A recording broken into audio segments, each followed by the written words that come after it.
surprised someone hasn't tried to just sabotage this. It's because I work with all Americans, and I'm telling them, like, fucking drone comes to my gaff and drops like macros off, and they're like, "What?" Yeah, I'm like, yeah. No, really. And they're like, "No, it doesn't." That's mad. You know, you're still using horse and Dublin, cart like. over there. Yeah. Like, you know what I mean? Yeah, everything's black and white.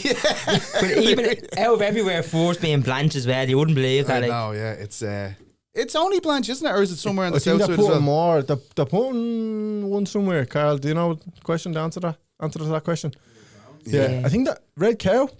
I feel like they're gonna service That wouldn't the Tala. lift. That wouldn't lift the Red Cow. I think they're servicing the Tala area next. Tala and Blanche, very similar. You know Yeah, what I mean? yeah, very similar. Huge populations. Like That's Also, it, yeah. forced Krispy Kreme out there. There was more there when the Krispy Kreme opened out there. There was people getting aggressive in them queues. Was I just wanted a glazed dozen, and a I lad don't was like like it. pushing his child in front of me and all, get in there. And I was like, I don't like a Krispy Kreme, boys. Oh no, the original glaze is just when they're hot. Oof. yeah. I would yeah. go sugar ring donut, then jam donut, then a donut with chocolate on top of it, like you know when it's kind of Yeah, like I it can know be cold, exactly what you're talking about. and then donut with chocolate inside it. I thought he was going Krispy Kreme somewhere there. It's not even in his top five. No, I don't like it. Oh my god. You can never move to Blanche, man. You get shot for that kind of language. What'd you say? I don't know. I just look. It's just the novelty of them. You can drown Krispy Kreme. Can you? Yes, you can. 12 of them coming down there. They Wake up drop all a few bottles of water in the bags because sometimes it's a bit light. You know what I mean? Yeah. So you can scam them for a few bottles of water. You can. I'm onto your mana food delivery. You're a businessman. So that I was about to ask that. It's one company that does the drone, is it? Yeah, they're called Mana, Right. MANNA, and you have to go on the app, and you know they're updating, like you know what I mean. You Yeah. see the local Chinese will go on. You're like, well done, lads. You know, nice. you've No, joined. that's mad. Like that's not right, lads. No, that is good, lads. No, just dropping a I don't know Chinese. how it works still. I Yeah, don't know, like I've where seen is them. the landing zone? Where, like, Yeah. So say if it's a local Chinese, does some lad have to get on a bike and tear up to the zone then and drop it in? Because there is one outside the McDonald's. There is, Yeah. I know that one. But like these places are all around the place. I don't know how they do it. Yeah, that's a bit mad. How much is it to get the drone delivery? Is it see, more expensive or cheap? I'm a bit socially awkward, so I don't like the. You see, it used to be easy when you like back in the old money times. I know you don't remember this. There was currency and you had it in your hands. There was coins and they jangled Coins. around the Coins, place. gold coins. Just, you know what I mean? All different colours. One of them was gold and silver. This is barter. I'll swap my cow for you glazed down. This is it. But when they used to drop food, you give them cash and then you go keep the change. Now it's an awkward dance. Yeah. You're like, just eat. How much is we must be like? It's a €5 delivery fee, and I was like, but you have to look the man dead in the eye I know. and just take it and go. All right. That's Yeah, all. no tip. I I'm not a agree with tipper. this. When it's a drone in the sky, there's none of that. You know what I mean? It Yeah. just dropped, and you Oh. go, good luck. That's a good point. don't have to tip the worry drone. about that. Lads, a we're big onto one. something here. Well, maybe you should tip the drone because in the future with AI. Just throw a €2 at it. Get that into you. I'll charge you. Give me I'll charge you. We have this debate. If we were in his gaff now, he'll get the door if we have no change, because I won't get the door with no change. I get very upset about it. So do I, man. Like, I hate it, but I just don't do it. there was nights. I've seen people do it, you know, and I've tried to learn like them. They don't kind of make eye contact. They just No. go, oh, he's Yeah, that's him. Yeah. That's him. well, I respect that. You know Or what I the mean? opposite. Or he goes pure macho. He looks at him right in the eye and just takes the bag. I do be ordering food into work in the office, and fellas do be cycling up from Deliveroo, peltings around. Thanks very much. Taking into me nice and warm office. Your man's freezing, hands are blue and all. Lads, there's nights I have, and it's hard to believe, there's nights I actually starved because I had no change. I'm like, no, 100. I've done that as well. Yeah, it's just, I can't face it. But we're the fools, really, aren't we? Yeah, we are, yeah. Because even though you have like on it, service charge €2, delivery charge $4.50, so the cunt's making money somehow. He is Big making time. money, and he always has nice runners on him. You know? And I tell you what, I woke up hanging the other day. Was out for Liverpool and United, and I know used to probably a bit of a clash there. But What you and what one? I'm United, unfortunately. Yes. But I woke up and I was in bits. I was rolled off, and I was like, right, I'm gonna just eat this. McDonald's hasn't moved it, despite the location of the man of food drones. McDonald's not on the list. Really? Mental. So you have to just eat that, right?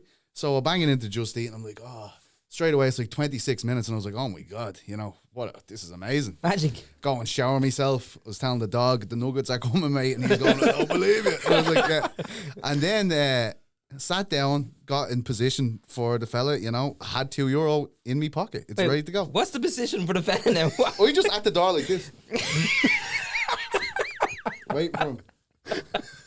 Every car door that No opens. shame. My missus is like, I don't want them to know that I'm here. It's like, what are you doing? Like, it's not a kink. You know what I But then mean? when he comes to the door, I bet you when he comes to the door, you don't go straight away. Oh, I You do. pretend you were doing something. Why do we like the dog at the window?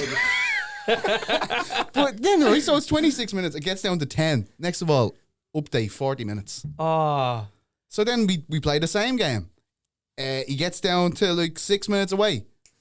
18 minutes away all of a sudden. fuck that. And What was this he lad doing? hands me the fucking thing. And I'm talking, it's like a double quarter pounder with cheese meal. We're talking 2 extra double cheeseburgers. Oh, We're talking the nuggets for the dog, obviously. Stone cold. Oh, fuck. And I was man. like, this is why I'm putting my faith in the drone, mate. This Yeah, is why the yeah. drone's getting my customer. There you go. Because of people like fucking you. Yeah. I didn't say it, I said it to myself. Yeah, of course, yeah. No, we don't say it to them, no, never. no. I And could he- feel it immediately. It was freezing, you know what I mean? Like, and McDonald's goes cold so it's quick. shy. And it goes shy. Yeah. the chips, when the chips are cold. I have a little bit of a king for the chips, though. When the chips get a little bit cold, I Air kinda like fryer. Can sort out the chips in the air fryer. Can That's they? a show. Yeah, yeah. I've We never don't have done an it. air fryer. I do. I've never air fried a McDonald's now. Just a bit of it. You know what's that shit? And then Little lash spray. it in. Yeah, Yeah, little the spray. little one cal yolk. Awaken it, you know what I mean? Yeah, Exfoliate yeah. the chip, if Yeah. you will. I'm going to start doing that. Yeah, do it. That's a show. We I'm need going to to start get an doing hour. that with spice bags and all now as well. The burgers are a lost cause, though. I'm Yeah. gonna have to get this into me cold. Just brave it up. Maybe just lash it in Well, you- in the cardboard for 30 seconds in the microwave. You Yeah. might have to deconstruct it. Burger on the George that's Foreman and then the 2 buns nah, too much in there. the toaster. Back out, you got to put your own sauce on it again. Nah, there's too much there now. I wouldn't be doing that. Like, you're I'm just doing more saying- effort than the delivery man at that stage. Yeah, You know what I mean? yeah. Like, Yeah. who's I gonna wouldn't tip do that. me? Yeah. You know what I mean? Did he have nice runners on him, that fella? They're fucking lovely runners. Nice I robbed car. them. Lovely car. Tunes blaring. Yeah. Not even 1 p.m. in the afternoon. You know what I mean? And you're like, you fucking. He didn't care about you, BT. Do He you know what? stopped off on the way home, Oh my probably. God, I'm going to go mad. Do you know what they do as well? I don't know if I want to know. When is the last time you had a fucking Domino's? Time. Good, because these fuckers now are getting in the habit of ringing you when they're outside. Cheeky I want you to come out to the Nah, fucking car to get the fuck. food off them. What's your job, mate? Me? Delivery. That's Oh, what I'd sorry. say. No, not you. I was doing a bit of improv there. Who are you? I could actually sense his fear. Didn't mean that. There's no heroes here, lads. He's a battery. Well, speaking of jobs, what's your job? I'm a combat sports journalist. Class, man. I have been for 16 years now. And when I say journalist, we used to do like writing. I used to work at the newspaper, and obviously that's all dead now. And now we just do this instead. So you are also a journalist. Fair play to you. Oh, shit, man. Congratulations. Thank you. Yeah. We're trying our best. Tell everyone now we will. So what journalist for who? Like a newspaper or? No, I work for Yahoo Sports. I work for Ariel Helwani, the Uncrowned network. We just started it last year. I used to work with him at The Ringer, and then I used to work with him at MMAfighting.com before then. And he's kept me along for the ride, which I'm very, very happy with, you know. Class, man. How does Oh, that even come about? Yeah, how'd you start working with him? I was covering the Irish scene here, like when I was a kid, like basically like 16 years ago. And So you're like 20 odd here, 21, 22? yeah. That's young, yeah. And all of the lads that were in that generation, like Conor McGregor, Paddy Houlihan, Neil Seary, Chris Fields, Carl Pendred, Ashton Daly, they all were like the golden generation. I just happened to be in that spot when it was taken off. So basically, as they were going through the ranks, the US people would be like, well, who are these people? And why did they mean so much to the Irish people? And then I was just in a great situation to talk about it. Like, but like it wasn't like very lucrative, you know what I mean? Yeah, Like yeah. you're just broke doing it most of the time, you know what I mean? But got into a good situation now. But yeah, I've started in the newspapers. I used to work in the Gazettes. Do you have Gazette in Drimna? No, you don't. No, No. like the Echo sort of thing. Yeah, isn't yeah, it? We yeah. were Oh. actually in the Echo. Fair play. Oh, yeah, we were in the Echo. Congratulations. Thanks, Do you know man. what I You mean? keep repeating everything I say back to him. He can We understand. were in the Echo. Echo. Hey, that was a good one. Yeah, but like that's what he's doing. So we used to, like, Connor lived in Lucan, so he'd be in the Lucan Gazette. Chris Fields lived in Sword, he'd be in the Swords Gazette. And then I'd just be, because I was like basically just learning how to do it all then, it would come to like the last day on a Wednesday, and it would go out on the Thursday, and they'd be like, right, ask that fucking agent about fighters, see if we have any there. But they were all dying to be in the paper because no one cared about MMA. You know what I mean? So they'd be like, yeah, ready to go, do an interview now, and that's pretty much how it got started. And then I'd ring all the newspapers all the time, being like, yeah, MMA, it's class, and they were like, no, and they just hang up the phone. And then I got me first kind of start in the national paper when McGregor made his debut in the UFC. That was like with the Mirror, so that became a thing, and then I got picked up by a few different US companies, and then just doing little reports for like the Daily Mail and people like that. So it was just kind of snowballed. Is that all like what's the name, like freelance sort of work? You just do your own horrific thing? Man. It was like I was working when I used to go to the McGregor fights like in 2014, 2015 in Vegas, and I'll be writing for 8 different places. And I'll be trying to go out because all of my friends would be there as well. Yeah. And they'd be going absolutely redlining themselves, and I'll be like at home. I'll be out in 10 minutes. And then, like, one time I just went out, got shit-faced, missed every deadline under the sun. Yeah, I was like, sorry about that. But I was the only person there, so they kind of had to come back and go, listen, mate, let's give it a go again today. Would they have brought you to those sort of events? Or, like, if you were a freelancer, do you go down to the press? You pay your own way, pretty much. And then But you still went in the press section and all that as well? Oh, yeah. Well, who now? Who in Orden would have having the power to like have you as like credentials and all there? But that one particular one that was the Mirror, probably. The Mirror, yeah. Yeah, and then I was always with big enough places because it was so unique. Like nobody else was really doing it, you know. Yeah. So I had a degree in journalism, so like I was kind of able to get into those spots, and I had loads of great friends in journalism, like football people and all. Really? So they were able to kind of be like, this is what you're meant to be doing, blah, blah, blah. So it was great. Do you ever see our man Simon Wilson? He snuck into that McGregor Mayweather fight.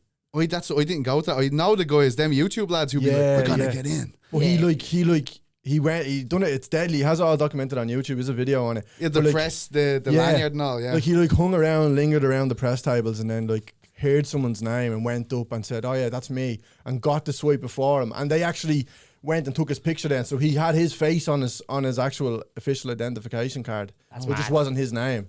So then he go up and go like, oh, I'm with Fox, I'm part of the photography team. And then they'd like check, oh yeah, you are, here you are, go in. So we'd go in and hide in the toilets, and then that's so ballsy. It is, man. Nuts, like. Especially in the UFC, security guards are mental. Like they are psychos. Like absolutely rip your head off. You know what I mean? So. Did he end up in the ring? Did you say? Yeah, he was in the ring. He got down to the ring. Now, obviously, not during the fight. Like, all right, lads.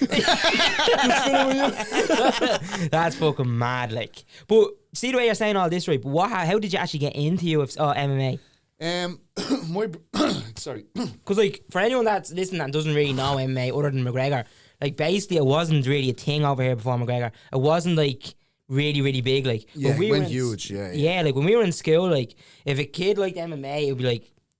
You'd be like, he's a bit of a weirdo, like, do you know what I mean? If you're the kid that stays up, wasn't it this type of guy that had their friend? I'm afraid to say anything at the minute, so I'll let you take this away, brother. There'd be 3 or 4 of them, and you know the kids that they would be. They drink like the original Monster, they smoke weed, and they go out to their parents' shed on a Saturday night and stay up watching it. They were the lads that were... You just described the last 20 years of my life. And sometimes they got drone food dropped off the house. It's getting sketchy for me here. It was definitely very niche. Definitely, yeah. Like, well, I would have been into it like really young because my brother was mad into the sport. Like he was competing in jiu-jitsu and stuff. And we had like... This is before we had the internet and the gaff. Like, yeah. And we had like a big old school... computer, not like the fancy one Carl's on over there, you know what I mean? Flash guy over there. But he'd get another one of the lads in school would give him the fights from the week before on like a disc. And then we'd all go in the bunk on Monday and we'd be in my box room watching these fights from Japan and all. So we were like, we didn't really realise, but we're turning into like hardcore MMA fans without really even knowing it. We were just watching these lads knock the bollocks out of each other, you know? And then from there, he'd been training in a different place, and then he went to SBG, and he was like, you know, some of these lads are fighting, like, you know, like in Pride in Japan and stuff. And I was like, well, let's go.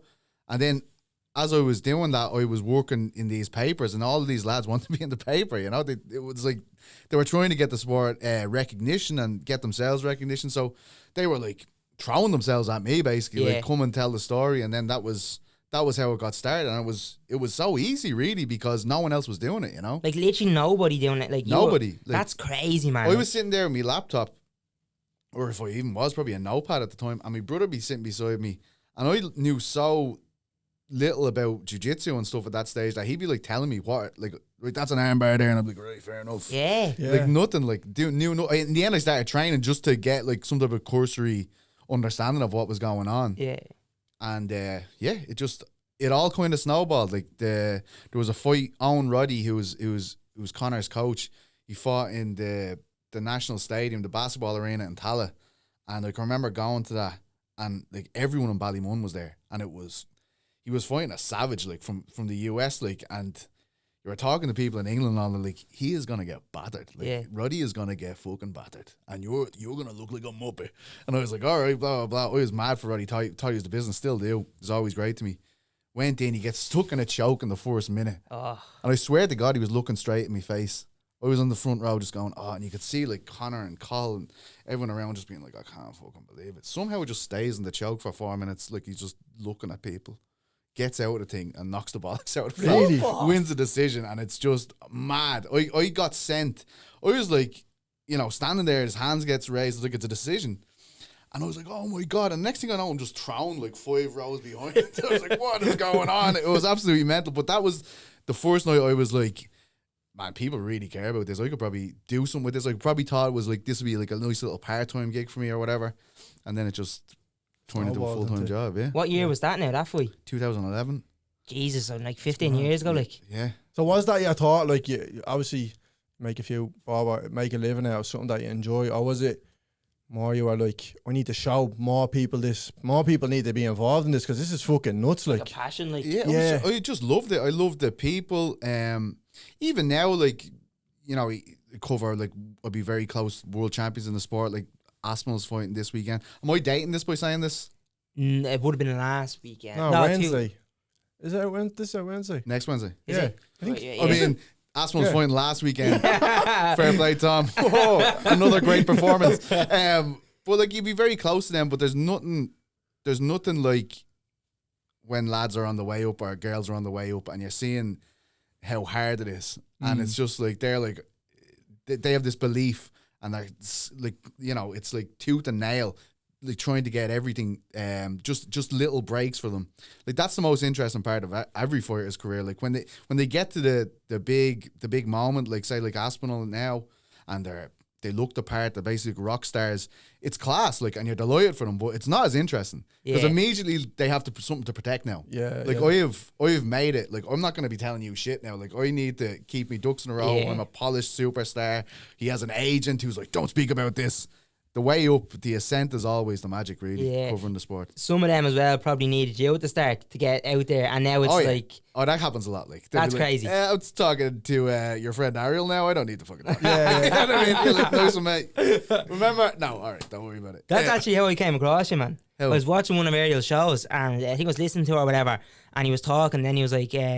I'm bringing in Petesy here. I just hear this thick Dublin accent, and I was like, "What the fuck?" Like, that is mad. I was like, "What?" I'm only new to all this. Like, do you know what I mean? I would have, because I would have been into wrestling, and we'd watch a bit of UFC, like, but not mega fans around. Yeah. And obviously, he's getting loads of wrestlers on now, and he's into all bleeding combat sports. So like, loads of good interviews out there. Then I started listening to him more and more. And when that happened, I was like, what the fuck? And this is actually a bit embarrassing. This is the first person I've ever done this to. So we DM people to ask them to come on. Yeah. And some people have, if I don't follow you, I can't DM you. Oh, yeah. Like, you have that on. So I had to comment on I don't know how that works, by the way. That is not intentional. I don't know how it works, actually. Some people do that. Like, I'm after doing the DM thing, and I'm like, I can't find it. Like, I don't know what to do. Or that old. I don't know. I genuinely. Anyway, go ahead. Sorry. It's actually embarrassing. I've never done it for anyone, but he commented underneath your post. And I was like, man, we'd love to have you on the podcast. It won't let us DM you. But your sound literally straight away, you're like, no bother, you followed us and then DM'd you. And here we are. Like, can I sort out the sentence? I'm missing massive opportunities. First of all, you have to turn on your phone. You need to charge it. This joke. At the bottom, there's a little hole. You plug that in. They just tell me to pound it when I'm in trouble. But that's fucking mad, man. That's but that's how I came on to you, and I was like, that's fucking mental. Ariel's the man, though. He's one of my best friends. I don't know Where like in 2020, I lost every job I had because of the pandemic because I couldn't travel. Was this freelancer again for all the magazines and all the newspapers? No, I had been signed by MMA Fighting. And that was Ariel was like the main guy at MMA Fighting. But it was like the super group of combat sports and MMA journalists. I was going to ask you that, man, because that's like what he's doing now, but just under a different banner, is it? Different name. We dress all the same people. So basically it was one show underneath. Who owned MMA? That was MMA Fighting. It was owned by Vox Media. Like, but Ariel was like the main guy. He had the same show. It was called the MMA Hour down. It's called the Ariel Helwani show then now. And he basically was before Mayweather McGregor. And he was like, we need to get the PT on, like, because I'd known Ariel a few years or whatever. He was, we need to get PT in for this. And then I got signed by them. But then I was kind of traveling to all these European events. UFC used to do way more European events. I was traveling to the Middle East, Australia, all these kind of places. And then the pandemic hit and you couldn't travel anymore. And they're like, well, what's the point in having him? And I'm not an employee, I'm a contractor. So they can just go. So I just get an email one day. It's like, yeah, your contract's finished, mate. Oh, I was man. like, oh. That's like, all. well, at least I have the other job. And then they were like, nah, fuck off as well. So I was Man. like, oh my That's God. going from making and traveling the world to being told you've no money now coming in. Yeah. That's. I had to move home and all. Sorry, my phone. Whoa, were you living? Beep, beep, beep. Were you living abroad then? No, I was living with my missus in an apartment, but I had like it was literally overnight. Like you have no more income, so we had to like so move scary. home. It was horrible. Yeah, it was shit. That's fucking mental, man. Like how that can just happen like that. Yeah, it was really fucked up. He's like, who are you telling? Oh man, it was the worst because we were like at the stage we were like saving for a house and all, you know. Oh. And then it's just like no, everything it's over. But what were you doing at this stage? We were going to events live and doing write-ups. I was doing like a European focused show called Eurobash with a lad called Niall McGrath from Dundrum. And it was doing great, like, because the European scene was just buzzing at the time. Were you face on camera at this stage as well? It was a podcast. It was just audio. Oh, though. okay. I don't know. Maybe it was. I can't remember, but no, it was just audio. But like we'd be having Paddy the Baddy on, Tom, all these people who'd go on to be really famous, you know. Like, but they were kind of coming on our show every week, just kind of, oh, what's the crack? This is going on. Fucking class, Darren man. Till, all them people, and then basically. That got canned. They kept the name. I'll never forgive you, MMA Fighting. I was like, can I Eurobash? Because there used to be this program, you know, Carl. There was this program called Euro Trash back in the day on Channel 4, and it was basically soft porn. Oh, what? So like it would come on Friday. Lola Ferrari and all. Do you know what I mean? Mental. So you'd be going on, you'd be waiting for your man dad to go to bed like 11:30, just stick this on. And like the stupidest pair of fake boobs in the world this one would have. They'd be like, yeah, look at that. That's a real woman. So that was what it was called, Eurobash after Euro Trash. And they kept the name. Oh, the bastards. Gary Lineker's company, Goalhanger, who are class, like, they signed us during the pandemic and they're like, just start doing the podcast you always did. But it just didn't work out in the end. But It's just like the rest is football and all. No way. We had a That's podcast mad. with them for about 6 months. And they were like, you know what, lads? There's actually no events happening in MMA. We were just ringing fighters being like, all right, man, what's the story? This is shit, isn't it? And they'd be like, yeah. You've done 18 of those episodes, BZ. Everyone knows it's shit. Can we move it on a bit? And I was like, nothing is happening. Fuck, man, that is so bleeding awful. Because the only thing the UFC, they did Fight Ireland then, didn't they? Or, They did, yeah. In the PC. Oh, not P, that's wrestling term, sorry. What's it called there? Yeah, it was Yaz Island, which isn't an island, I'll be honest. I saw an Amalgamated fight over there. It is not an island. It's just a strip of hotels. They're Really, like, yeah. It's Fight Island. I was like, all right, you know. Yeah. And what was the one indoors they did in their like performance centre? What was that called again? Oh, the Apex. The Apex as well, yeah. I hate that. It's horrible. It's soulless. About 10 people in the Yeah. place. And This was during COVID and there's no crowds as well. no, they're crowds, still no. doing it. They Are still they, yeah? use the Apex. Like, Do they? Yeah. Yeah. It's just they can save so much money. You know, Yeah. it costs nothing. It's just it's hard, man. When you're covering it and it's like you're waiting for the main card to start at 3 a.m. and it's just a card full of people you've never heard of in your life, and you're like, how can I stay away from this? Yeah, man, that stuff. What did you think of that one? What was the Mexican one in the circle or the sphere? The Sphere. It's actually funny you say that. We launched Uncrowned that week, and I went over to Vegas and we did a live show in Vegas. But I had already booked a holiday with my missus, so I had to fly home while everyone else was at the fights. I was on a plane, like, trying to upload, like, dodgy links and all. Just sitting there beside some couple licking each other. Like, this is bollocks. Oh, stop. And I got home and I had immediately got on a plane to go on holiday. Like, I was fucked. Where'd you go on holidays? The Amalfi Coast was quite nice in fairness. That's worth it to be fair. I was like boiled shy for the whole week. I was just like, Yeah, that would be me. wiped, man. Right. It's your fault. What's your job? Can you imagine? I've been with this for 15 years, and like every weekend, I'm just like, I'm staying up all night again. She's like, all right, so I only have these days off, and I'm like, sorry about you. Look at these two banging each other. Getting into you. Do you have to do that every weekend? Because there is fight every weekend, isn't there? Basically? Yeah. Jesus, man. And with you then, like, say that's, as you said, it goes main event 3 a.m. Like, do you have to do like? No, 6 a.m. The main event will start. The main card starts at 3, so that's 5 fights. Fuck, man. And sometimes they're stretching it for ads and all, do you know what I mean? Like a lad get knocked out in 10 seconds and they're like, let's talk about this guy's career for 50 minutes. And he's had 2 fights. How much can you say? Yeah, man, that's hard. Fair fuck shit. That's what you were saying there about having like Paddy on and all before. Yeah. He was kind of huge. Like what? Like you were saying there about how we just send a DM. Were you the same? Like what stage would you get someone? I was kind of going to these fights, and again, there wasn't many people in Europe doing it, so the likes of Ariel would be having me in his show before I was working with him, like just to be like, who is this fella? And I'd be like, oh, he's from Liverpool, he's a mad bastard or whatever, you know? And then you just kind of got to know them from there. And the thing with Paddy was, he's kind of like, he has a lot of like crossover between him and McGregor. Like he was famous in Liverpool when he's 20, like. Yeah. Famous. Like I think he's like 20, 27, 28 now, but I used to say to him all the time, like, if I was as famous as you when I was your age, I'd be dead. Like, everybody, like, you know, Liverpool is class. Like, everyone's trying to drag him into a pub, all this stuff. Nobody thought, like, Paddy would ever even get to the UFC. I always knew, like, he was really talented, but the amount of times he's been wrote off and said, like, oh, you're not going to do shit, like, and then he's going to fight for the world title next year. Oh, yeah. It's crazy. Like, it's an insane story. And, they're very important guys like that because they make people care. Like, it's not just in the bubble. People see Paddy and they're like, oh, holy shit, what is this? And they get mad into it then, you know what I mean? Yeah, I'd be a big Paddy fan now. Yeah, Paddy he's a great lad. It's even just the name thing. And as you're saying in your own bit of character as well, he just has the character thing down to a T, like. Beautiful hair. Yeah, follows a great football. Even the whole, like, gaining so much weight and then losing it, like, right before the got fight. McDonald's with him once before. He's not fucking messing, like. What's he? He used to always say to me, he's like, it's not that I'm just like, you know, I want to eat it all. I'm just a greedy cunt. And I was like, what do you mean? And he's like, I want your burger as well as my burger. He sat down in front of me, just ate like 8 meals one day. Like we did a video. I was working for MMA on Point. This is actually just after the pandemic thing, and I'd fly over to London and have to fucking isolate for a week then either side of it. And he was just like, I was like, yeah, so we'll order like fast food. Like, how many do you want to do? Like 3 of them? He's like, as many as you. And I was like, nah.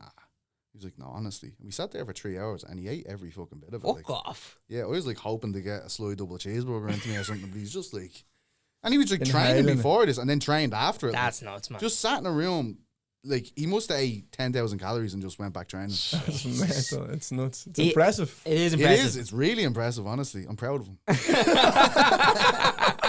Another thing about him as well, he just seems so fucking. Again, I know Liverpool fan, but just the city, they're so like. No, he is absolutely like, and if you go to Liverpool, him and Molly, like, I go to Liverpool with my miss or whatever, and you won't hear anyone say a bad word about him, whether they're Everton fans, Liverpool fans. They really represent the city really well. Yeah, definitely. And I've definitely been in different cities, and other fighters are from there, and everyone's like, he's a wanker. You know what I mean? So it's like. Everyone I saw in Liverpool loved Paddy and Molly, and I think that's the best testament you can give them. You know, they really are about Liverpool and representing them people, and they do a great job of it. Unreal. Didn't he sell out the? I think it's the MS Arena. The Echo was that was in Cage Warriors or something, wasn't it? Cage Warriors, yeah. Like that's he lost stuff. that fight. Did he? He fought. I didn't even know that. Paddy was mad. He'd be ringing you, he's like, yeah, my hand's broken. And you're like, no, your man's class. And he's like, yeah, no, I have bad run. And you're like, and what? And he'd be like, yeah, no, it's fine. And I can remember that fight. He had him in a choke in the first round, but he couldn't actually clasp his own hand. Fuck, so he's just like, and your man would have been toast if he could have. Soren back as a class fighter as well, getting back from a knee injury, a brilliant fighter. And Paddy couldn't finish it, and then Soren just went to school on him. And so it's like again, these are moments like UFC fans won't know, but like that was absolutely heartbreaking for this lad. Like everyone in the city went to see him, 10,000 people. in an arena to see you, and then you got beef for 25 minutes. Jesus. So he went through like an existential crisis after that. Was like, I'm never fighting again. And he's like, it's all right, mate, because your hand's bollocks anyway. Yeah. And he's told, you're never going to fight again. He does therapy on his hand for 2 years. He tries to grapple. He's a brilliant grappler, obviously, but he had a grappling match and he lost the grappling match then. And everyone's going like, what is going on here? Eventually he came back around the pandemic time, went on a run and got there. And now, obviously, he's about to fight for a world title. But again, that's the most interesting shit about them. You know, how did you get from there to here? Yeah, that is, man. That's such an up and down, isn't it? Yeah. Not with the UFC, just on your own. That Cage Warriors, that was big, wasn't it? But that was just him selling them tickets. Like, it wasn't a big machine behind them, was it? Like, no, well, it's like the main. Sorry, I don't know. Am I talking into this? Cage Warriors is like the main path from the UK and Ireland to the UFC. So McGregor would have went through Cage Warriors. Like, they had fights in the Helix here. They don't do them anymore in the Helix here, but they were brilliant events. Carl Pendred, Neil Seary, like Ian Gary now is in the UFC. Most people have gone through there to get to the UFC. Right, yeah, you know what I mean? the gateway. It's just like the proven path to it. Like Cage Warriors is on UFC Fight Pass, the network there and everything. So it's like, that's how most feeder leagues exist. They have you have a promotion that's linked to the UFC. You get there, you win their belt, and then you'll be signed. Yeah, class. Do you have to watch all them now, like in your job? I used to, because that was my kind of field of expertise, was like having the European guys, like knowing everything about them. Like a scout nearly, like a talent scout. Yeah, that's actually that's basically that's what I was trying to do. I'd do this list every year when I worked for my fighting called like the top 10 European prospects in MMA. And MMA managers would be offering me money to see it before I went out. Because they try and sign them. Because they knew, like, if you put this lad on this list, like, someone's going to try and sign him. If he wins his next fight, whatever. And they'd be like, come on, tell me who's this. And then some fighters be ringing you going, like, so they pick, like all different weight classes. You try to pick one fighter from each weight class. And they'd be like, it's me, isn't it? And you'd be like, nah, man. Jeez. And they were like, what? Who is it? And I'd be like, I can't tell you. And then it would come out and they'd it wouldn't talk to you for like 3 months and really? shit. Man, that's mad. That's scary having that much influence though, isn't it? It was only like, I mean, I copied the lad Guilherme Cruz because he was a Brazilian version of what I was. Yeah. And when I was signed by MMA Fight, they were like, we want you to do what he's doing, but in Europe. So he was already doing that top 10 Brazilian thing. So I just go, grant. Yeah, Europe. give me that. You know what I mean? But like the amount of fighters that were on that was crazy. Like that went on to like huge success in the UFC. Like Cyril Gane, who fought Aspinall last week. And Paddy was on it. Shimoyev. Nobody had heard of Shimoyev. And I had these Swedish lads telling me, like, this guy is a fucking psycho. And I was like, who is he? Watched him fight one day. He's meant to be a wrestler, just left hook KO some lad. And I was like, right, you're on the list, mate. Yeah. And that was actually an Irish lad was a welterweight. And he was like, well, who's taking my place? And I was like, don't worry, you're going to hear about this lad. But what is it you'd look for? Like, what would you be looking for to put someone on a list? You just, like, are they fighting at high standard and winning, first of all? Like, a lot of guys, you can pad your record. Like, fighting journeyman and fighting. Just, and a lot of that, it's more prevalent now because Contender Series is this thing now where basically, like, say, the fights I'm talking about with Paddy in that arena with 10,000 people before he gets to the UFC, they don't really happen anymore. The UFC want them, so they put them on this Contender Series. Yeah. And then the Contender Series, if you win on Contender Series, they'll sign you from there. They've kind of ate into the European scene. Like, it's not what it used to be. The UFC have just funneled everything towards them, you know what I mean? Yeah. So, like, it's they want all the pie. Man, it's literally like the wrestling did that. TKO obviously owns it all now. Yeah. But they did that with the wrestling. Yeah. In England, they got a bit of a good scene going there. And they did a thing called NXT, which is a... So they just bought up all the indie talent and said, no more your own shows, you work for us now. And it cheapens it. Like, it's not as much fun. No, it's not, man. And they're trying to do it with boxing now as well. Like, they're doing that TKO boxing. And from all the boxers I'm talking there, like, they're not really into it. But, I mean... the success speaks for itself. Like, the WWE and the UFC are fucking flying. Like, fucking mega businesses. Like, not it's hard to argue with it. Like, you know, I hate they pay for it terribly. Like, really badly.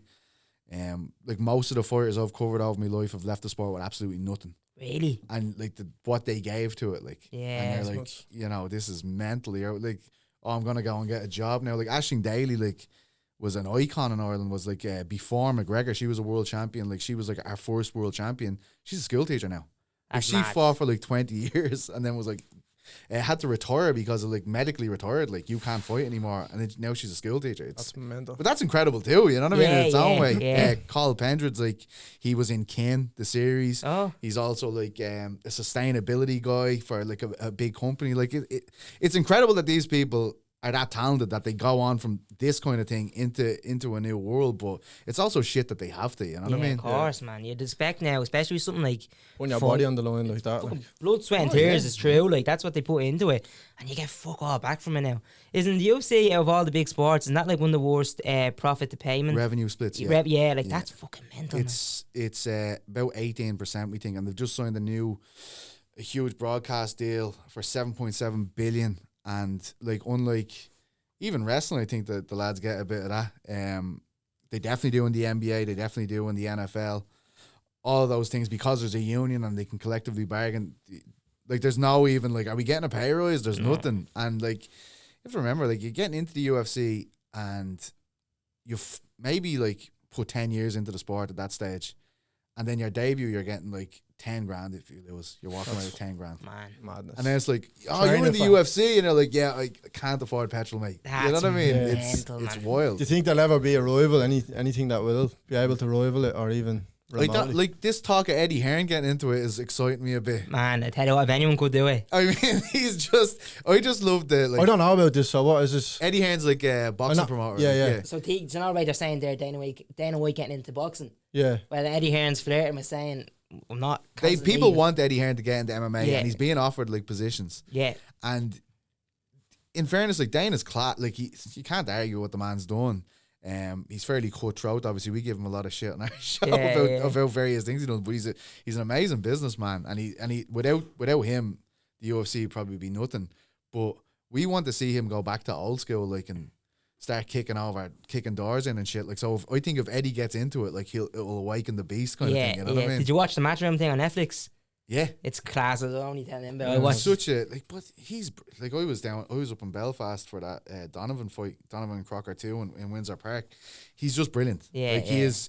Look, he's a promoter. Like he's a slime ball, but he's very good at being a slime ball. But they all are. Yeah, exactly. They Once say- we go in with that information, like we're all dickheads. You know what I mean? Let's go. Yeah, 100%. Like, but don't they say it all goes back to promoters? The first ever promoters, could be wrong here, but I heard this in wrestling, were people that ran carnivals. Yeah. That's why Circus barkers. Yeah. So they're all literally slimy coming from that That makes sense. fucking thing. Like, it's like you have to sell something that's probably not even really there. Like, Exactly, yeah. selling a huge fight, two fellas just tiptoeing around the ring Yeah. for 12 Like, rounds. Jabbing each other. Oh my god. But they're all fucking good, but they're all fucking crazy. Like, you're Vince McMahon, you're Eddie Hearn, you're Dana White. Like, these are all just fucking bonkers. Like, you have to be. Well, they're just addicted to success, you know what I mean? Yeah. And they don't want anyone saying anything on the contrary, you know what I it's mean? great. Like, I ended up in one of them videos, you know, he does them videos, hey, fuck you media, look at this asshole, and I'm like, don't think it's gonna be a good card. He's like, yeah, in your face, Irish. Jesus Christ, mate. that was Dana. That's fucking brilliant, man. We were all in it, like literally everyone on Uncrowned was like one by one, all of us being like, oh, I don't know. Wasn't a good card. What was this about? It was UFC 300 because they took so long to announce it, and they were like, he was like, this is gonna be the biggest fight of all time, and then it was like Pereira fighting Jamal Hill, which isn't like the most. It's not even crazy at all. Like, it's probably an obvious fight. You know what I mean? So we're like, oh yeah, that makes sense. Yeah. What would you book him for that yourself now? I don't know. Would you have trying to get McGregor? I'm trying to think. There was something we were flirting with at the time. I think what we wanted was John Jones and Francis Ngannou. Oh yeah. And Francis Ngannou was going through that big contract dispute with the UFC at the time, and it didn't happen. But I think that's what we were going for. And he was like, this is going to blow your minds. And we were live on the show. That's what happened. It wasn't like we were just making videos. Here, you're a dickhead. I was live on the show, and our producer was like, it's announced. And it was me, Ariel, and Chuck. And they told us, and we were just like, for fuck's sake. Yeah, Do you know what I mean? We just tell us it was going to be class. Yeah, man. It was a good fight in the end. I mean, he sparked him in the first round or whatever, which everyone predicted. But I mean, for such a big show, though, UFC 300. but just don't say it's gonna, you're gonna fucking lose your mind when you hear this thing. Yeah. You know Put what I too mean? much That's too where much the pressure on it. Yeah, that's where the carny comes in, though. Yeah, it is, That's a yeah. build You up. have to be, because if you don't do it, then no one else Exactly, will. like, do you know what I mean? That could have just been fucking UFC 298. It wouldn't have making a difference, like. Yeah. But it's my I love all that fucking like same with like the wrestling, the UFC and all that stuff. I'd love like watching it is one thing, but it's all the build up is just what it's about, man. All them press conferences, the fucking even your show, them news are talking about and all. That's the shit that gets me going for it. Like. I do as well. Like I don't think I do. Some like this fight week, you start off the week and you're like, there's not really buzzing for this, and then you start doing the shows, and then you start seeing the things, and then you do like an interview. Like I interviewed Tom Aspinall's dad there yesterday. And then you're just buzzing, like he's like telling you all the insights. You're like, no way. Yeah, like, that is mad. It's class. Like, I love it. Like, I get so Saturday we'll watch the fight, and immediately after that we go live on Ariel's channel, and it's still a buzz. Like even when I'm doing it like 6 o'clock in the morning, I love it. You know what I mean? Yeah, It's great. I mean, Mrs. hates it, obviously. But, yeah. Are all them in the States then, Barry? You? Yeah, I'm the only one. Fuck, man, fair fuck shit. Yeah. Is it a possibility down the line you'll move to the States for it? I don't think so. No. You're happy enough for it? Unless they take Blanche and they put it somewhere. The drone. They could do it with the drone. all the drones at once. Or that piece hours ago. Just wait. The Chinese delivery is on.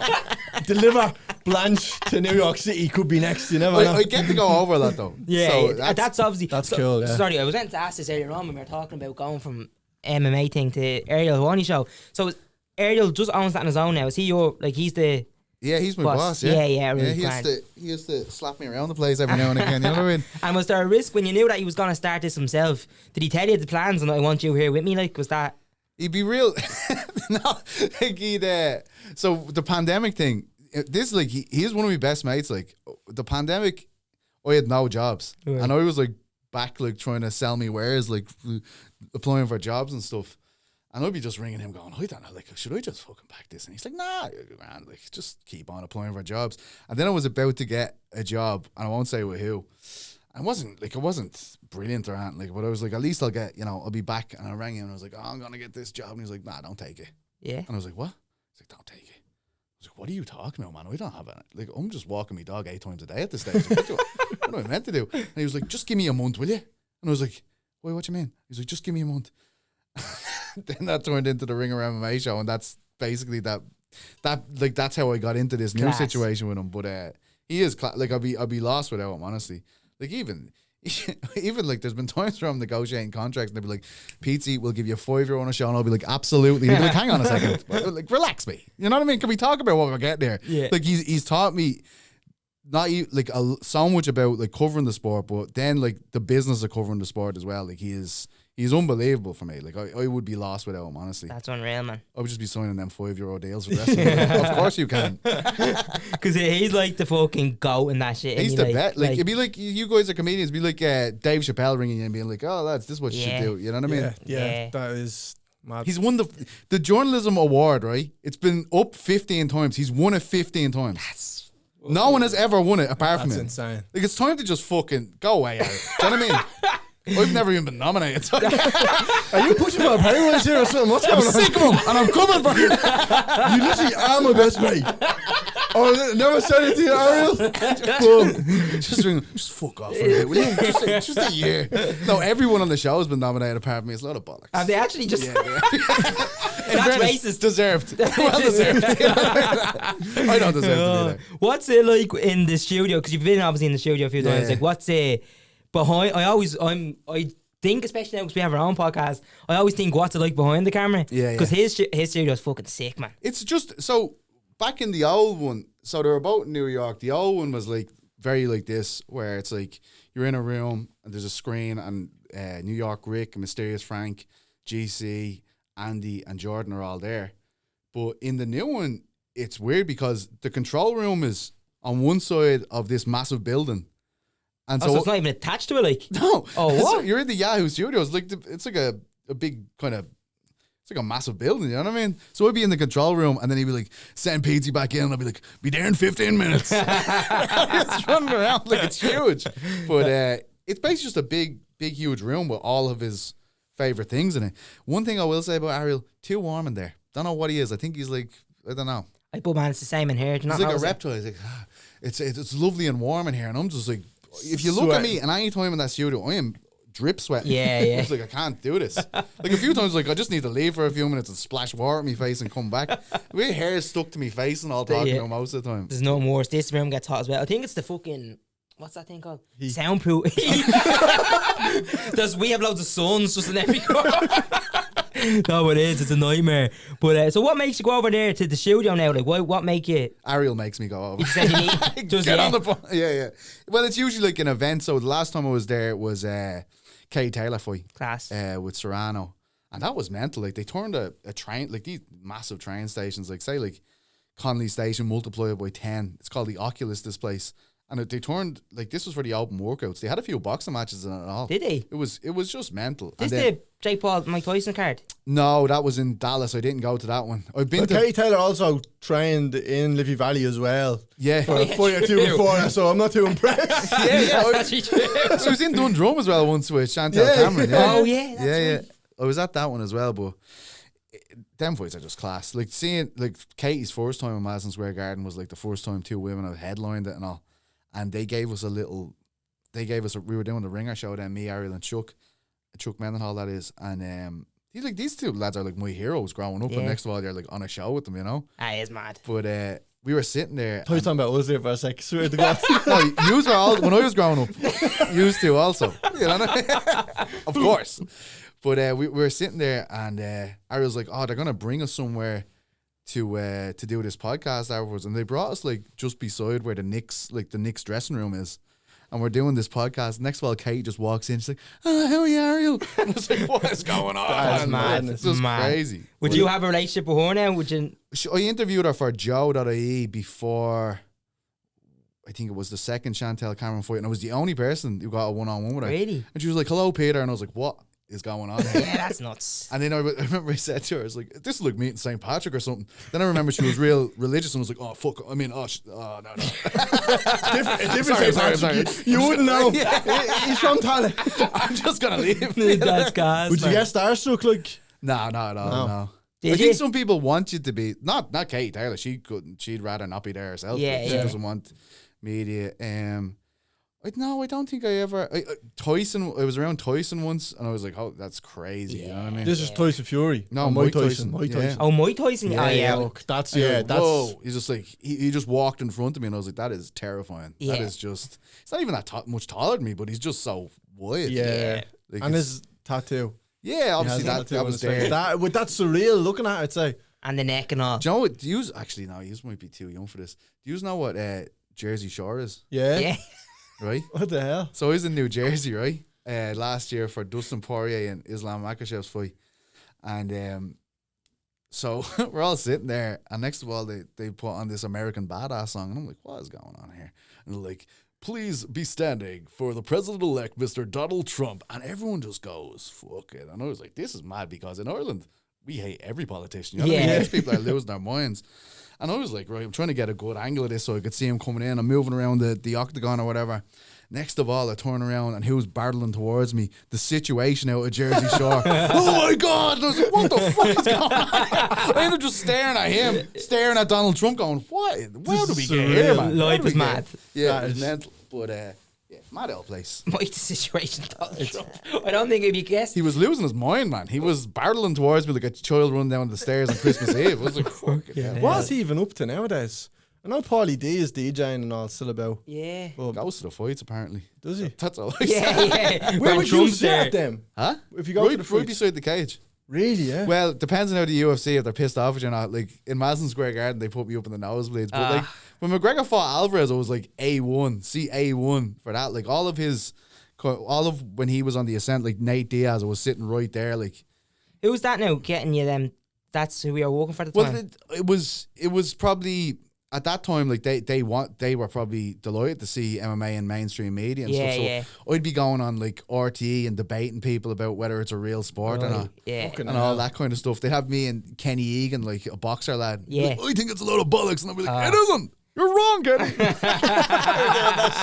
You're completely wrong. Were they saying it was too dangerous? Huh? Were they trying to say it's too dangerous to be a sport? Yeah, yeah. They'd be like, it was real. Because that was a big thing around it, like when Yeah. it first came out. And then, in fairness, like 2016, a lad died here, and that kind of destroyed the sport here. You know, to do it, like Joe Carvalho died in 2016. Is that in the boxing stadium? No, was it? It might have been actually. Yeah, I can't remember where it was. I can't remember. It wasn't at the event, and I can remember just hearing like the next day people were ringing me going, "This lad's in hospital. Like I don't think it's not looking good." And I was like, "Oh my!" So basically, from there was this outcry that like the sport needs to be recognised. And they formed a kind of governing body, but it never went anywhere. Right. It never stood up, and it never got recognised as a sport. So, I think if you want to put on an event in Dublin, like it costs you $30,000 insurance before you even start it, and like that money just isn't in the sport. You know what I mean? No. Like the UFC have it, but like I mean, they're not interested in putting on a load of amateur lads from Ballybrack or whatever. Yeah. You know what I mean? Fuck that, like. Yeah. Jesus, man, it's mad when you talk like that. How would a bare knuckle boxing event get on in Dublin? What's your opinions on that? I don't think they'd let it happen. No, I don't. Do you know what states? Because there is only a couple of states. There is. There was one last week. Ariel was at it. I actually watched that. Yeah, it was Mike Perry and Jeremy Stevens. Where was it? It wasn't Wells Fargo. They did a really big event in Philadelphia once, and that was Jeremy Stevens as well, I think, and Eddie Alvarez. That was huge, and it sold loads. This was the Prudential. This is where I saw Mike the Situation. It was in that arena, the Prudential Centre. Yeah, that's. But apparently, it didn't sell out that too much. Ariel just put out a documentary about it. By the way, he went today. It was brilliant. Like, I thought it was great. That's the shit like he used to do when I started working with him. Right. So there's going to be loads more of that. He's going to this thing called Fight. He's gone already. Actually, this thing called Fight Circus. Have you ever heard of that? No. Mental. Just Google it. It's bananas. Like, is it? Tell us a bit. Like they'd have like just a dad fighting a son like in the thing and everything. Yeah. Is it this one? You ever see it on TikTok and all? And it's like one big huge fella fighting two little small fellas. They do things like that. Do you ever see that? They would do things like that. Or like a fella fighting three girls and he's taking their heads off. Yeah. Do you ever see that shit? That is Fight Circus. Where is it? Where was that? I think this was its debut in Vegas. They couldn't even do them in America for the longest time. So they were doing them in like Thailand and stuff. And then streaming them, but this was the first one in Vegas, and he went to that, and I don't have a clue what happened, but I saw a few clips, and I was like, Jesus, that's mental. Mad stuff. This is ruining the sport. This should be illegal. I'm Kenny Egan there, you know what I mean? This is a disgrace. Do you know what that fight just there reminds me of? What's the McGregor one with fucking Joe Rogan? What's the fight note we gave him? It was an illegal knee. Yeah, did you ever see that? Yeah. What was that illegal knee? I can't remember what it was. That wasn't a McGregor fight, wasn't it? No, I think it was. I think he was saying McGregor hit him in the legal knee. Oh, it was an illegal knee. It was shut up, Joe. Shut up, Joe. What's your relationship with him then? You were saying it's Joe. No, with McGregor. Not good. No, it's not good. I obviously was covering him before anyone was, so got on great with him back in the day. And then I went and I lived with him for a little bit in Vegas. Did you? When he was, he asked me to write his book. And you see, what happened is he signed a deal to do this book, and then he got really famous. So then he was like, this book really isn't worth a lot to me anymore. You know what I mean? So I actually understood that. I got really awkward because I was working for like a book company, like Gil McMillan, and they were sending me over to write this book. But he's in the process of getting ready for Chad Mendes. Right. It's a title fight. He can't walk. And I'm like, here, listen, man, what was it like growing up? He's like, fuck off. Understandably, right? So I don't really. That's nothing. That, like I don't hold any grudges about that. Like I mean, I knew that wasn't happening, but it was just awkward me ringing them all the time, being like, "Didn't get on again. No, nothing here." And in the end, that caused friction. Me going and constantly trying to get this book done, and then eventually he asked me to marry him. No, yeah. Do you know MacLife, his website? Yeah. Oh, right, yeah. So he asked me to write for them, and I was like, "No, I don't want to." And that kind of then my access to the camp kind of got shut down from there. Oh, Now, there was still Artem used to give me interviews and Owen Roddy and people like that, but that kind of shut it down.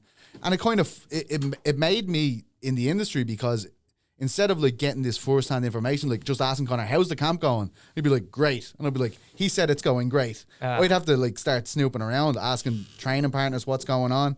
And that just so happened to be before he was fighting Habib. And I started hearing like, this is going terribly. And I'd be going on shows like, how's the camp going? I'd be like, the actual camp was saying that he wasn't right. Okay, but they weren't like saying, tell them I said that. Yeah. I'd be like ringing them just, how's it going? And they'd be like, oh, no, it's not. And then I'd be going on Ariel's show and like, well, what do you think is going to happen? And I'd be like, I think he's going to lose. And then they were like, oh, well, you're a dickhead, mate. You know what I mean? Yeah. But I was right, in fairness. Yeah.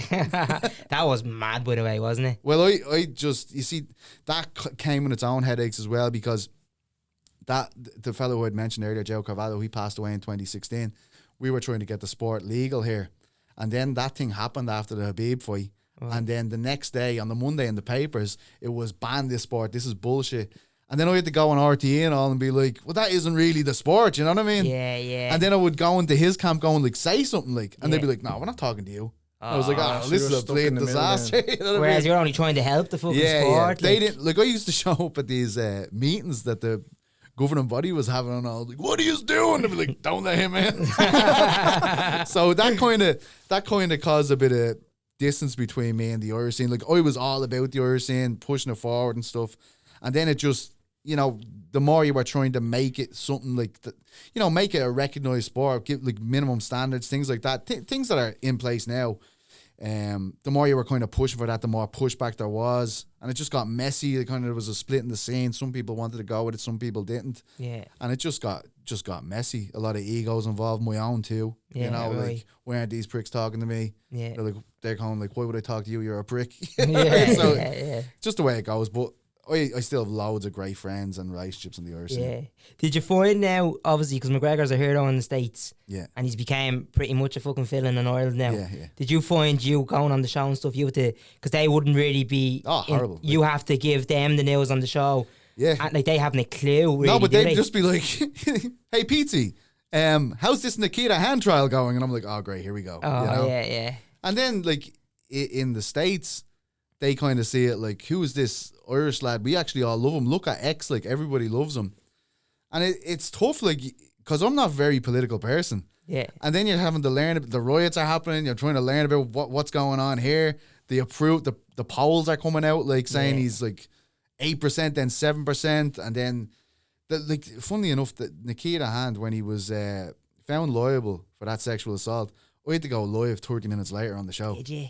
Like, that day. And so you're like I'm trying to write an article for the website and then go live, and you have two American journalists there just going, and what about this, and what about this, and you're like, oh man.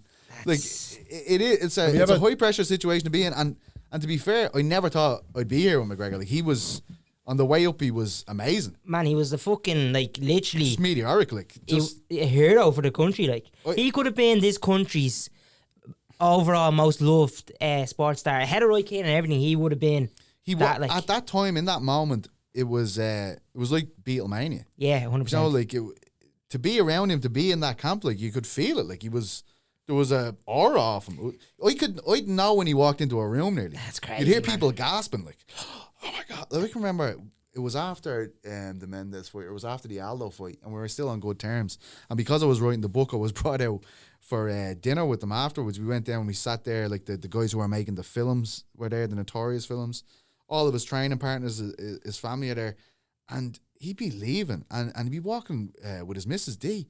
But lads would be, like, turfing themselves at them, like, nearly injuring his missus. You know what I mean? Like, the love in for him, I'd never seen anything like it in my life. And, like, tens of thousands of Irish people in Vegas for it. Like, lads I'd be doing me leaving cert with, you're just bumping into them along the way. It was just... I always say, it's like, Joe, when your dad talks about, like, Italia 90. Yeah. That was, like, my generation's Italia 90. That's a fucking nuts. Great comparison, man. It was mental. Like. And but it lasted more than just a couple of fucking weeks. It was it really was, like, years, like, it was Mendes fight and the Aldo fight. They were, like, the pinnacle of it. Like, the Aldo was just unbelievable. It was just but that was before Christmas. That was the 14th of December or something. It was December anyway. And lads were, like, it wasn't like lads were flush. So they were going in making up all this shit to the credit union to get loans and then landing over. And then Christmas, when you get home, people be, like, talking to each other like, how are you going to get her a present? I don't know, man. Break up with her. It was mad. It was great. It was great. But it's mad that it's turned into this. Like, what it was 10 years ago and what it is now is just, it's crazy. You know what I mean? Yeah. So I just in the time here, I want to bring up one last thing as well before we finish. I only seen today a video of Ronda Rousey. Did you see this video of her? Which one? I think it's on some podcast she was on about saying she wouldn't feel comfortable going to the UFC. She feels like if she walked into the arena, she'd get booed. Yeah, this is the thing. She talks about the media and stuff. Like, there's about 20 media in an arena. You hear, if we're booing, you're not going to hear us, and we don't do that shit anyway. Like, you get turfed out if you're like clapping and all. Yay! Like, one lad gets knocked out. Imagine like a fight you're covering gets sparked, and you're like, yes! Can't do it. I think she was saying she feels like the fans and all now don't like her. Well, she lost very, like, she took her loss very poorly. And I agree that, like, she's one of the most important fighters who ever lived. Like, the things she kind of brought through with the UFC, they were never going to have women fighting. She was amazing. Again, like McGregor, just a complete...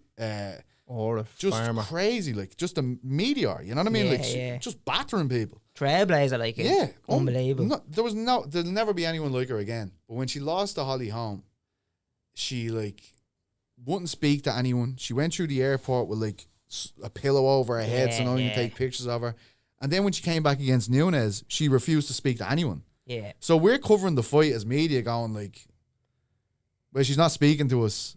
That's not a good... Like, that isn't a good sign. Yeah. If you're covering a fight and only one person is talking to you, being like, yeah, I think I'm going to batter her, you're going, well, Nunes thinks she's going to batter her, and I don't know what Ronda's thinking. You know? It doesn't seem good because she's not speaking to anyone. And she didn't do an open workout. She barely spoke at the press conference. So at that stage, like, it's not like people turning on you. It's just being like, what do you want us to do with that? You know? And then she got battered anyway, so. Yeah.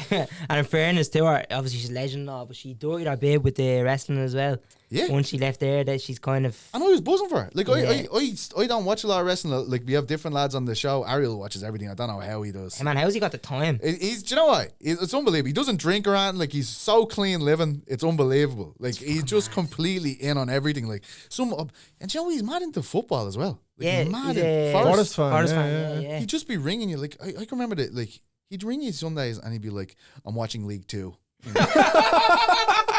What are you doing, man? He's like, Coventry are a great side. It's just, I don't know how he watches so many sports. It's absolutely mental, but he still does that. Great family man. I admire him. Like, I don't know. He's got it sorted. Do you know what I mean? He has the Alexa life. I think he has 3 Ariel Helwanis running around. Yeah. He just duplicated himself. Like. Yeah, that's exactly what he's doing. Oh yeah, just before we end as well. You said at the start of this that you're socially awkward. Yeah. Didn't get that for 1 bit, did you, by the way? Nah, I'm on drugs. You didn't fucking share them. It's the DMs. I don't know what to do with it. I'm sorry. You're honest like me now because we say this about some guests, man, but fucking love you to have you back. Oh, yeah, absolutely. Yeah. Loads we didn't even talk about there, like, honestly. Especially around here, by the way. They all signs with the guns on them and stuff. You know what I mean? Interesting. That's why we will have you back because you're not leaving. I live here now. Thank you, Carl. PG, you're a fucking legend, man. Into the drawer with the other old guests we've had.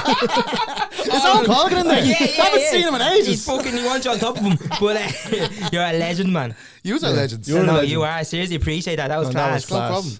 I don't know how to sign off. Do you struggle with that? Can we shadow box off or something? Would that be good? Owen Colgan's not here, man. He's my coach. Do you know what I mean? Lads, PT, you're fucking legend. Ready? Yeah. Are you ready? That's what we do. We give it a clap. Yeah.